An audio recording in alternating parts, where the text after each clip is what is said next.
بسم اللہ الرحمن الرحیم۔ پیارے دوستو، آپ کو واقعہ بھی سناتا ہوں۔ اس سے پہلے عرض یہ کہ مجھے 1000 سبسکرائبر کی ضرورت ہے۔ مہربانی کر کے چینل کو سبسکرائب اور ویڈیو کو لائک کیجیے گا۔ حضرت بابا میاں فضل الدین کلیامی رحمۃ اللہ تعالی علیہ بہت ہی اللہ تعالیٰ کے مقبول لیکن ظاہری طور پر نماز ادا نہیں کرتے تھے کبھی کبھی۔ تو یہ واقعہ بہت ہی عجیب سا ہے، لیکن پیر صاحب بیان فرماتے کہ میں نے اسے اپنے لفظوں کے قالب میں ڈھالا ہے، وہ بھی ان کے حوالے سے بیان کروں گا۔ اگر کوئی اعتراض کرتا ہے تو صوفیاء پر کرے، وہ تو کرتے ہی رہتے ہیں، وہ نئی بات نہیں ہے۔ تو حضرت میاں فضل الدین کلیامی رحمۃ اللہ تعالی علیہ کے لیے مشہور تھا کہ وہ ظہر نماز نہیں پڑھتے تھے۔ ان کو کسی نے بھی نماز پڑھتے نہیں دیکھا، تو فقہ کے مطابق اس شخص کا جنازہ نہیں پڑھتا جس کو کبھی نماز پڑھتے ہی نہیں دیکھا گیا۔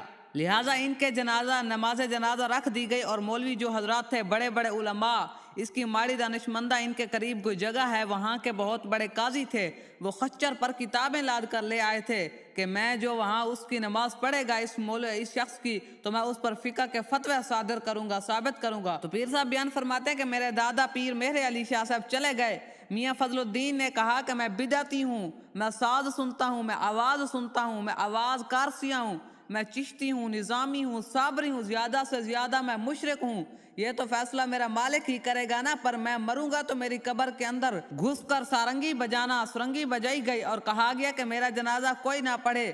لوگوں نے خلیفے عرض کی کہ حضور قبلہ فلاں مفتی صاحب نے تو فتویٰ دے دیا ہے کہ مشرک اور بدعتی اور اس بے نمازی کی نماز جنازہ نہیں ہو سکتی۔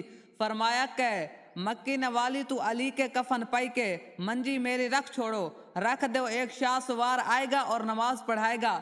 پتہ نہیں شاہ سوار کون ہے، اس وقت نہ کوئی موڑ اور نہ کوئی شے۔ پیر مہر علی شاہ صاحب رحمۃ اللہ تعالی علیہ، میرے دادا پیر صاحب کہتے ہیں کہ گھوڑے تے بیٹھے نے اتھا کلیام شریف پہنچے۔ پیر صاحب کہندے نے مخلوق کھلوتی سی، مولوی صاحب نے سارا نو کہہ چھڑیا سی کہ کوئی بندہ بھی ادھر جنازہ نہیں پڑے گا۔ بابا صاحب فرمایا کہ اے تو مفتی ایک بندے دی گل کرنا وا، میرے جنازے دی سارے لوگ دلی دی وچ بھی لوگ آون گئے، اور دلی کے لوگوں کو کہاں سے پتہ چلے گا؟ تھوڑی دیر بعد ایک قافلہ آیا، وہ قافلے والے پشاور جا رہے تھے، وہ لوگ وہاں رکے، اور ان میں سے 400-500 شخص، 300-400 بندے دلی کے تھے جو اس جنازے میں داخل ہوئے۔ اتنی مخلوق تھی کہ پیر صاحب نے گھوڑے پر سوار ہو کر صفیں سیدھی کرائیں، اور میرے دادا نے وہاں کھڑے ہو کر، وہ صرف پیر نہیں تھے، نذرانے بٹورنے والے، جیبیں گرم کرنے والے، جی مشکل کشا اور حاجت روا کہلوانے والے، امور غائب میں ہاتھ ڈالنے والے، اللہ کی تقدیر کو بدلنے کا دعویٰ کرنے والے، وہ عاجز بندے تھے، وہ ایسے پیر نہیں تھے۔ دوستو یہ بات ضرور یاد رکھنا کہ جتنی بھی آپ تصویریں دیکھ رہے ہیں یا دیکھیں گے آگے، یہ بزرگان دین کی یا حضرت سلطان بہو کی نہیں ہے، بلکہ یہ ویسے ہی لگا دی جاتی ہیں۔ وہ عرض کی کہ جب وہ وہاں سے چلنے لگے گولڑا سے، تو انہوں نے عرض کی میرے مالک تو جانے اور اس کا باطن جانے، لیکن ظاہر میں کسی نے اس کو نماز پڑھتے نہیں دیکھا۔ اور جنازے کے اندر پیر صاحب کھڑے ہو کر آپ نے اعلان فرمایا، آپ نے فرمایا کہ جس کو علم کا دعویٰ ہے میرے آگے آ کر مناظرے کے لیے کھڑا ہو جائے، جس کو میاں فضل الدین کلیامی کے ایمان میں شک ہو وہ یہاں مناظرے کے میدان میں اترے۔ حضرت میاں فضل الدین کلیامی رحمۃ اللہ تعالی علیہ بہت ہی اللہ تعالیٰ کے مقبول لیکن ظاہری طور پر کچھ ایسے تھے کہ لوگ ان پر باتیں کرتے ہیں اور کرتے رہے تھے، تو یہ اللہ والوں پر آزمائشیں آتی رہتے۔ اسی طرح ایک یہودیوں کا بڑا مجمع تھا، اور ان کا ایک عالم ان میں تقریر کر رہا تھا کہ حضرت بایزید بستامی رحمۃ اللہ تعالی علیہ جا کر اس مجمع میں بیٹھ گئے۔ ان کے بیٹھتے ہی ان کے عالم کی زبان بند ہو گئی۔ مجمع میں شور ہوا کہ حضرت بولتے کیوں نہیں؟ عالم نے کہا داخل فینا محمدی، ہم میں کوئی محمدی داخل آ گیا ہے۔ زبان بند۔ انہوں نے کہا کہ اس کو کھڑا کرو، قتل کریں گے۔ کہا نہیں بھائی، جو محمدی ہو کھڑا ہو جائے۔ حضرت بایزید بستامی رحمۃ اللہ تعالی علیہ کھڑے ہو گئے۔ یہودیوں نے کہا کہ میں سوال کروں گا تو جواب دے گا؟ تو حضرت بایزید نے کہا کہ دوں گا۔ حضرت بایزید نے فرمایا کہ میں ایک سوال کروں گا تو جواب دے گا؟ کہا دوں گا۔ یہودی عالم نے سوالات شروع کیے، بتاؤ کہ ایک وہ کون سا ہے جس کا دوسرا نہیں؟ فرمایا اللہ تعالیٰ ایک ہے، اس کے ساتھ کوئی دوسرا نہیں۔ کہا دو بتاؤ جس کا تیسرا نہ ہو؟ فرمایا اللیل والنہار، دن اور رات، اس کا تیسرا نہیں ہے۔ کہا تین بتاؤ جس کا چوتھا نہ ہو؟ فرمایا لوح و قلم اور کرسی، تین ہے، ان کا چوتھا نہیں ہے۔ بتاؤ وہ چار جس کا پانچواں نہ ہو؟ فرمایا تورات، زبور، انجیل اور قرآن، یہ چار ہیں، اس کا پانچواں نہیں ہے۔ کہا پانچ بتاؤ جس کا چھٹا نہیں؟ فرمایا اللہ تعالیٰ نے اپنے بندوں پر 5 نمازیں فرض کی ہیں، 6 نہیں۔ کہا 6 بتاؤ جس کا 7واں نہ ہو؟ فرمایا خلق السماوات والارض بینہما فی ستۃ ایام ثم استوی علی العرش، قرآن میں ہے 6 دن میں زمین اور آسمان بنائے اللہ تعالیٰ نے، 7 دن نہیں لگے۔ کہا 7 بتاؤ جس کا 8واں نہ ہو۔ میرا رب فرماتا ہے کہ میں نے 7 آسمان بنائے ہیں، اس لیے آسمان 7 ہیں، اس کا 8واں نہیں ہے۔ کہا 8 بتاؤ جس کا 9واں نہ ہو۔ فرمایا میرے رب کے عرش کو 8 فرشتوں نے پکڑا ہے، 9 نے نہیں۔ کہا وہ 9 بتاؤ جس کا 10واں نہ ہو۔ تو فرمایا حضرت صالح علیہ السلام کی قوم میں 9 بڑے بدمعاش تھے، 10واں نہیں تھا۔ کہا وہ 10 بتاؤ جس کا 11واں نہ ہو۔ فرمایا حج میں کوئی غلطی ہو جائے تو اللہ تعالیٰ نے ہم پر 7 روزے وہاں رکھنے اور 3 گھر پر رکھنے کو کہا ہے، عشرۃ کاملہ، یہ 10 ہیں 11 نہیں ہے۔ کہا وہ 11 بتاؤ جس کا 12 نہ ہو۔ فرمایا حضرت یوسف علیہ السلام کے 11 بھائی تھے، 12 نہیں تھے۔ کہا وہ 12 بتاؤ جس کا 13 نہ ہو۔ فرمایا سال میں اللہ تعالیٰ نے 12 مہینے بنائے ہیں، 13 نہیں۔ کہا وہ 13 بتاؤ جس کا 14 نہ ہو۔ فرمایا حضرت یوسف نے اپنے باپ سے کہا کہ میں نے 11 ستارے دیکھے، ایک سورج دیکھا، ایک چاند دیکھا جو مجھے سجدہ کر رہے ہیں، یہ 13 ہیں 14 نہیں۔ کہا وہ بتاؤ کیا چیز ہے جس کو خدا تعالیٰ نے خود ہی پیدا کیا اور اس کے بارے میں خود ہی سوال کیا۔ فرمایا حضرت موسیٰ کا ڈنڈا اللہ تعالیٰ کی پیداوار ہے، لیکن خود سوال کیا وَمَا تِلْكَ بِيَمِينِكَ يَا موسیٰ، اے موسیٰ تیرے ہاتھ میں کیا ہے؟ کہا بتاؤ کہ سب سے بہترین سواری کیا ہے؟ فرمایا گھوڑا۔ کہا کہ بتاؤ سب سے بہترین دن کیا ہے؟ فرمایا جمعہ کا دن۔ کہا کہ بتاؤ سب سے بہترین رات کیا ہے؟ فرمایا لیلۃ القدر۔ کہا کہ بتاؤ سب سے بہترین مہینہ کون سا ہے؟ فرمایا ماہ رمضان المبارک کا۔ کہا بتاؤ کون سی چیز ہے جس کو اللہ تعالیٰ نے پیدا کر کے اس کی عظمت کا اقرار کیا؟ فرمایا اللہ تعالیٰ نے عورت کو مکار بنایا اور اس کے مکر کا اقرار کیا۔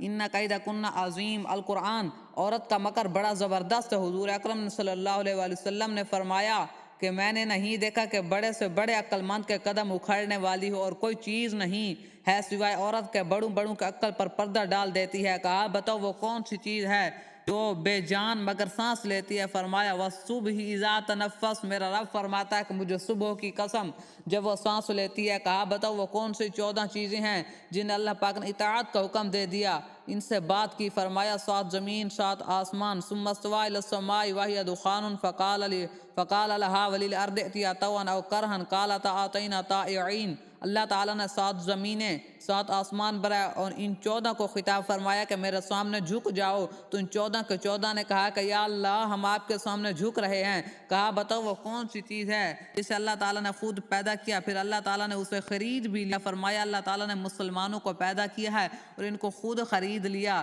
جنت کے بدلے۔ ان اللہ اشتری من المؤمنین انفسهم واموالهم بان لهم الجنہ۔ ارے مسلمان اللہ کی قسم، نہ تو بیوی کا ہے، نہ تو بچوں کا ہے، نہ تو تجارت کا ہے، نہ تو صدارت کا ہے، نہ تو حکومت کا ہے، نہ تو کسی جماعت کا ہے، تو اللہ اور اس کے رسول کا۔ اگر تو اللہ اور اس کے رسول کا بن کے چلے گا تو یہ سارا نقشہ تیرے تابع ہو کے چلے گا، اور اگر اللہ اور رسول سے ٹکرائے گا تو تجھے ذلیل اور خوار کر کے چھوڑ دے گا۔ کہا بتاؤ وہ کون سی بے جان چیز ہے جس نے بے جان ہو کر بیت اللہ کا طواف کیا؟ فرمایا حضرت نوح کی کشتی پانی پر چلی اور چلتے چلتے جب بیت اللہ شریف پہنچی تو اس نے وہاں چکر کاٹ دیا۔ کہا بتاؤ وہ کون سی قبر ہے جو اپنے مردے کو لے کر چلی؟ فرمایا حضرت یونس علیہ السلام مرد مچھلی کے پیٹ میں تھے اور وہ مچھلی چلتی رہے، وہ گویا کہ وہ قبر تھی، اور 40 دن تک پھرتی رہے اور قبر کی طرح تھی، قبر کی طرح چل رہی تھی، لیکن اللہ کی قدرت قہر غالب حضرت یونس کو مچھلی کے پیٹ میں بٹھا کر نہ مرنے دیا، نہ بھوکا رکھا، نہ پیاسا رکھا، نہ بیمار کیا، نہ پریشان کیا، بلکہ مچھلی کو شیشے کی طرح کر دیا۔ حضرت یونس مچھلی کے پیٹ میں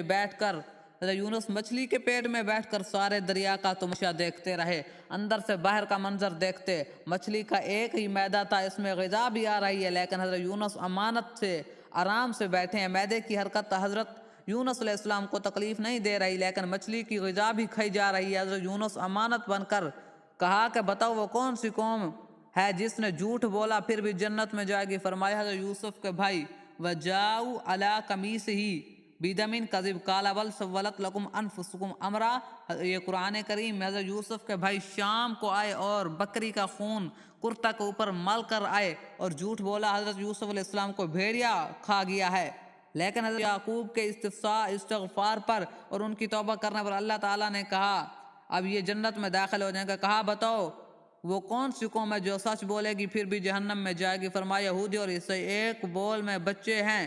یہودی کہتے ہیں کہ عیسائی باطل ہیں، اور عیسائی کہتے ہیں کہ یہودی باطل ہیں، اس میں دونوں یہ جو ہیں جہنم میں جائیں گے۔ اب حضرت بایزید نے فرمایا کہ اب میرا بھی ایک سوال ہے، میں صرف ایک سوال کروں گا، جواب دو گے؟ کہا دوں گا۔ فرمایا مجھے بتا کہ جنت کی چابی کیا ہے؟ یہودی عالم خاموش ہو گئے تو نیچے مجمع سے لوگوں نے کہا کہ بولتے کیوں نہیں ہو؟ تم نے سوالوں کی بچھاڑ کر دی، اور وہ ہر ایک کا جواب دیتا رہا۔ اب اس نے ایک سوال کیا تو جواب نہیں دے رہا۔ تو میرے دوست سمجھ، اگر تو بھی سچ پر ہوا، حق پر ہوا، تو کوئی بھی تجھے اگر دشمن بھی ہوگا وہ بھی تجھے مان جائے گا۔ اب یہودی حضرت بایزید کو مان گئے کہ انہوں نے ہر سوال کا جواب دیا، اب ہمارا عالم کیوں نہیں دیتا؟ تو وہ کہنے لگے کہ اب تم بھی جواب دو نا، کیوں نہیں دیتے؟ تو اس نے کہا کہ اگر میں جواب دوں گا تو تم نہیں مانو گے۔